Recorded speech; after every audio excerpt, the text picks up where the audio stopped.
Hi. Okay. Are we starting? It's all timed, so this is, it's intense. All right. So I'm Madison Wharton, Global Board Member and producer of Forsman and Bodenfors. When I was a young producer, I was handed this exact piece of paper, this sheet. I was told that these were the top 20 production companies and that this was who I was supposed to hire. I'm here to tell you that's going to change today. I'm incredibly excited to share with you how attending last year's 3% and working with a 3% team this year led to two giant aha moments. They inspired me and my team to create something that will bring together the most diverse teams in the industry and give underrepresented talent a platform to shine. At last year's conference, the incredible Cindy Gallup spoke about following, supporting, and hiring female entrepreneurs in the industry. We also heard from Derek Walker, who said that our focus must go beyond gender equality. So as I processed this, I thought about how can I be a part of the change and what can I do? I realized that at Forsman and Bodenfors, we have the incredible responsibility of making an impact in the production talent that we recommend and select for our clients' work. The onus falls on producers, creatives, and clients, and all those contributing to the selection process. Our buying power affects the industry at large. Some of the large holding companies address this by developing a supplier diversity strategy. This means they create a list of production companies that have obtained Small Business Administration or third-party certification as a business owned and operated by one or more individuals living with social or physical disabilities. These lists are handed to agency producers who are required to meet yearly spending goals. You'll notice on the screen the mission statement from Small Business Administration. We can all agree the intentions of this program are noble and make for good business. But to put this in context, you cannot win a pitch for a US government account unless you meet these spending requirements. This is big business. While the purpose of this initiative is a step in the right direction, I found myself thinking, why are these lists confidential? We need to make sure that every agency, producer, and creative has access to this talent and understands how important their decision-making process is to the inequality of the creative sector. By the way, it's not all about spending requirements. Now more than ever, we want to create work that is empathetic and as authentic as possible. We staff our agency teams based on previous category history and individual connections to a brand's purpose. Shouldn't we do the same when we're picking our partners that are going to bring the work to life? Yeah. Earlier this year, a brief came my way to produce a campaign for Goldman Sachs' 10,000 Women Initiative, which supports female entrepreneurs in emerging markets all over the world through business education, networking, and access to capital. It was obvious that we needed a female director for this, but I thought to myself, why stop there? Let's try to make every single member of our production and post-production crew female entrepreneurs. Finding them was quite a challenge, and unfortunately, we failed. But through lots of research and phone calls, we were able to get pretty damn close. The crew grew incredibly tight during this production process, and we feel it really comes through in the work. It's the piece that I'm most proud of out of the work from Forsman this year. My aha moment from 3% 2017 and this production brought it all full circle. We decided to create a tool that would give all agency producers and production partners access to skilled talent from different underrepresented backgrounds. I want to give you a sneak peek of the platform. We're calling it Circle. Circle showcases a wide range of disciplines within the production industry, like developers, animators, musicologists, and more importantly, it gives access to many other underrepresented entrepreneurs, like those who identify as LGBT or come from diverse backgrounds, or those living with a disability. Circle provides a platform, a voice, and opportunity for the talented and underrepresented. There is so much unrecognized talent in this industry. And Circle champions the intersectionality and allows producers to dig a bit deeper to better tell authentic stories. So let me show you how Circle works. Let's say you're an agency producer and you're looking for a Hispanic editor to work on a car spot geared towards the general and Hispanic market. Type in Hispanic editor, and you'll begin to filter the database based on expertise and category. In addition to category, you'll also be able to search profiles based on location, certification, and identification. From there, you'll be able to view the production partners as well as independent talent that fits your specific search and needs. Circle allows talent to be searchable based on certification, so whether you're a women-owned small business or a minority and women-owned small business.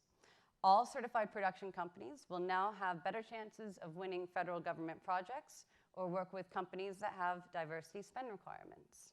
But if you're not certified, no worries. The platform equally champions independent talent. So you can forget about this list. We do not need it anymore. We're planning on launching with 100 partners. We're currently working closely with close companies and individuals and agency producers to do user testing and make sure that we're representing the talent in the best and most thoughtful way possible. The future of Circle is highly dependent on how we grow the database. It's up to production companies and independent talent to join the platform and expand the circle. And I would encourage the diversity officers that already have access to these individuals to spread the word. We're aiming to launch Circle in early 2019. If you'd like to be a part of the launch or are interested in being featured, join us. This project is very near and dear to my heart. My hope for Circle is that it inspires the industry to recognize the power of their buying decisions, helps to fulfill our responsibility to minimize the inequality across the production industry, and create better work as a result of it. I leave you with 2 asks. The first is to champion and bring together the most diverse teams when it comes to the work we create for our clients. Not only does it create the most authentic stories, it's simply the right thing to do. The second ask is to go to growyourcircle.org and sign up for alerts about the launch. Tell your production friends about it and help us grow our circle. Thank you. Wow.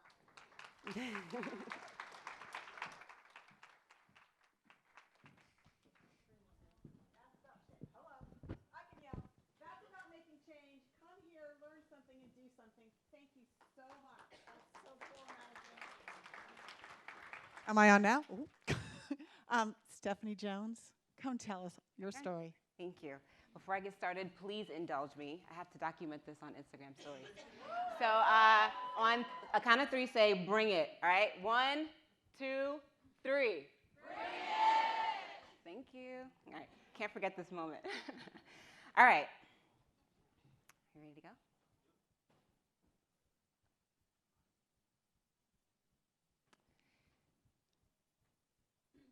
Next slide.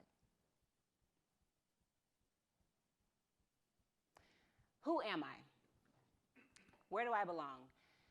These are 2 of the biggest questions in life. And I'm not going to stand here and profess to have the keys or the magic formula to help each of us answer these huge, huge life questions. So let me just say that now and get it out of the way before you get too excited. But I do believe that the profession we choose does help to showcase who we are and where we belong. And while we can't and we really shouldn't fully define ourselves by our careers, the answers to those questions do start to become visible there. Just ask my 10-year-old niece who has decided that she will become a pop star. Here is my story. I grew up in a very homogenous environment. I went to black schools, a black church. I didn't really have a single meaningful relationship with really anyone that wasn't a person of color. If you'd asked me who I was back then, my answer would be I'm a girl, I'm black, I'm Christian. And I couldn't really imagine myself belonging anywhere that didn't match up with one of those identities. My dad was the minister of a black church. My mom taught at a black school. There weren't even any bring your kid to work days that could have shown me anything different than what I saw on a daily basis. Now, the experiences of my adolescence, they instilled pride in me and taught me about my history and my culture, so I wouldn't change them, but they really sheltered me, which was beautiful then, but then it was jarring once I left the comforts of that world. Thankfully, a few pivotal life experiences took me out of my comfort zone and showed me what it looks like to be black and female in white male spaces. And they really were the only preparation I had for an introduction to a world that I really had a delayed introduction to. My sister and I learned about an organization called Inroads, and it really changed the course of our life. It was introduced to us through a community organization. And their mission is to place minority interns into top companies, preparing them for corporate and community leadership. Here at GE, where I was placed, I learned how to send a fax. a skill I never used again. But I did set up my first professional voicemail, and I learned how to speak in a work voice and put on my poker face and all the small but really nuanced things that we all here in this room now take for granted. So now that I knew organizations like Inroads existed, I did some research, and I found the Lewis Carr Internship Foundation. And they had a similar mission. Their goal was to increase diversity in the communications industry.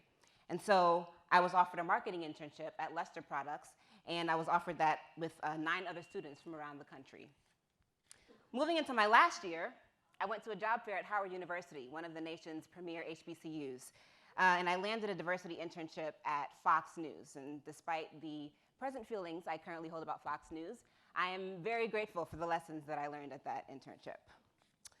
These experiences were key in developing my professional development, or helping with my professional development, and for helping to shape my answer to that second question, where do I belong? And it was so important that they happened at that young, I can conquer the world age, you know, when we haven't really had the realities of life set in yet, and we feel something like that on top of a mountain. While the new settings were very important for me, what really influenced me were the mentors I gained. The women I looked up to and admired who took a singular focus on me, showing me the ropes, sharing their successes and their failures with me, who by simply being gave me confidence that I could maybe be like them one day. Mentorship isn't one-sided. There's so many benefits for both the mentor and the mentee. For the mentor, you're definitely a part of furthering something much bigger than yourself. For the mentee, there's increased self-confidence and relationship-building skills, and it opens up a lifetime of networking opportunity, and there's, of course, both shared perspectives on either side. Sheryl Sandberg, she says, mentorship is a key driver of success. These personal connections lead to opportunities and promotions crucial for career development. I know that firsthand. Almost every advancement that I've been able to make in my career has been influenced by a female workplace mentor of mine. This stat does not surprise me in the least. What it tells me is that we all naturally gravitate towards what's most like us. It doesn't necessarily make these men sexist, per se. It makes them human. And what we all need is why we're all here. More women in more leadership positions making more decisions that the men currently make. That's where you clap your hands or snap your fingers. All right, I digress. Young adults who were at risk for falling off track but had a mentor were 55% more likely to enroll in college, 90% more likely to become a mentor themselves, and 130% more likely to hold leadership positions. I'm a part of these percentages, which is how I know they're so important. And with all the valuable and vast experience sitting right here in this room, it really is our duty to find opportunities to create pathways and open doors for young women coming behind us so that they can in turn do the same thing and open doors for women coming behind them. And even outside of professional environments, there are opportunities to informally mentor. This is an all-girls volleyball team that I host in a vision board party for in the west side of Chicago. This in the middle is a group of young ladies I met while I was volunteering in Kenya. And this is a resume building workshop that was put on by All Stars Project, a phenomenal organization doing great work around the country. Specifically, as I advanced in advertising, I began to realize how awesome it is a responsibility that we have. This industry we work in is one of the largest vehicles through which society formulates what beauty and what success and really what normal looks like. And I've learned that young people simply need an introduction to our world to see it as a potential option for them. And we can all make those introductions. We can mentor junior employees at our offices. We can help our companies partner with organizations like Inroads and like All Stars Project. And in the process, perhaps we can help more young ladies answer that second question, where do I belong? This girl who answered, that's me, who answered those life-transforming questions a long time ago based on a very limited worldview can now begin to provide a much more nuanced answer. I'm a mentor. I'm a mentee. I'm a problem solver. And I belong here. And so do they. Thank you.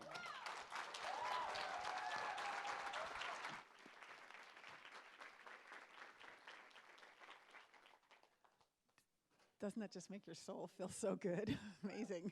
Whoa. The last amazing woman I want to introduce is Shira Albagli, whom I know because she originally, I connected with her through our partnership with Misrepresentation. Shira has now left them and is doing an amazing work around parental leave, an issue very near and dear to my heart. And so, Shira, welcome. Thank you. Oops. All right, thank you 3% Conference for having me. I'm Shira Albagli, the Communications Director for Paid Leave for the United States, or PLUS. We're the nation's leading nonprofit solely dedicated to fighting and winning paid family leave for everyone in the US. If you're thinking, I'm not a parent, why should I care about this issue? Here's why. More people take unpaid leave in the US to care for a loved one or themselves than to welcome a child. So whether recuperating, bonding with your child, or caring for a loved one, everyone in this room is going to need paid family leave. Currently, we're one of the only countries without a national paid family leave policy, which means most people in the US can't take a single day to go to chemo, bring their family to addiction counseling, or birth their child without foregoing their wages. And since most people can't afford that, putting family first isn't possible for the majority of us. Lack of leave means Jasmine, like 1 in 4 women, was forced to return to work within 2 weeks after giving birth. This impacts the health of families, particularly families of color. For example, lack of leave contributes to the fact that Black mothers are 3 to 4 times more likely to die than their white counterparts. Without paid family leave, when public school teacher Robert Goodman used all of his PTO for cancer surgery, he asked teachers nationwide to donate theirs so he could seek treatment and recovery. Lost wages are currently the leading cause of medical bankruptcy, so paid medical leave means when you're fighting for your life, you're focused only on that. Paid family leave means Yvonne can help Dave, a retired military rescuer, live with dignity. Yvonne is like the 1 in 6 people in the US who are caring for a loved one, whether with cancer, Alzheimer's, or a disability. But because of their dual role, more than 40 million caregivers are more likely to slip into poverty. That's why PLUS has partnered with investors, employees, and companies from small businesses to top US employers to expand coverage to over 2.5 million people, particularly low-wage working people, in the last year alone, and establish a new moral standard. Thank you. These employers, like John Foraker, CEO of Once Upon a Farm, see paid leave increases employee retention and reduces turnover costs. A recent study found that 77% of people said the amount of leave offered by an employer affects their decision when choosing a job, and half of them said they would rather have more parental leave than a pay raise. Here's another example. Google's attrition rate for postpartum women was twice that than for other employees. But when they improved their policy, attrition dropped by 50%. Research shows a similar impact on low-wage working people. Because of our leadership, the private sector is at a tipping point where corporate policies are increasingly including all employees. And if you've got a company or C-suite that looks like our founding fathers, then this is one of the policies for you. Paid family leave has an outsized positive impact on people of color, women, LGBT folks, disabled people, and the intersections of all marginalized people. For example, women on average provide twice as much unpaid caregiving as men. As a result, women caregivers are less likely to advance in their careers and experience a widening pay gap as their careers progress. Paid family leave for all genders changes that. In fact, a recent study found that paternity leave reduces the gender wage gap. For trans people like Bree, paid medical leave removes a hurdle they face to access health care, like gender-affirming surgeries, which are essential for many but not all trans people. At a time when 1 in 4 trans people were fired, denied a promotion, or not hired for a job due to their gender, medical leave contributes to a workplace where they can thrive. Worker protections have historically excluded women of color, who are more likely to be key breadwinners and sole caregivers for their families. This contributes to the severe health and wealth gaps between white families and families of color. And while many policies are needed to address systemic racism, paid family leave is proven to be one of them. So how do you build a policy that supports everyone? You intentionally include everyone equally. That means all employees, including hourly, full-time, part-time, and subcontractors. All parents, including adoptive and and foster and all families, including chosen families. Policies should provide enough time for new parents to recover and bond, for people to care for a sick loved one, or for you to address your own serious illness. As a result, doctors recommend 6 months of family and medical leave that can be taken all at once or intermittently. Now, when it comes to implementation, it's important to be transparent, so that everyone can access the policy easily, and train managers so that they can clearly explain it. Then build a culture around it where paid family leave doesn't signal an off-ramp, and employees are able to use it fully and without fear of retaliation. So let's get to work. We've worked with Rent the Runway, Omnicom, Lyft, and more to devise a customized plan that works from a cost perspective. Savvy employers take into account the savings of keeping your employee because the typical cost of turnover is about 21% of an employee's annual salary. And for the employees in the room wondering how you can bring this policy to your employer, let's talk. Through our workshop, we can equip you with guidelines and support for a productive meeting with HR. Though there is a way we can come together and win this for everyone, and it's through bold and comprehensive public policy. Titans like Levi's, Deloitte, IBM are joining voters and lawmakers who are advocating for national policy to support our families and economy. In fact, paid family leave would actually add $500 billion in economic activity. That's why in 2018, both parties have introduced legislation.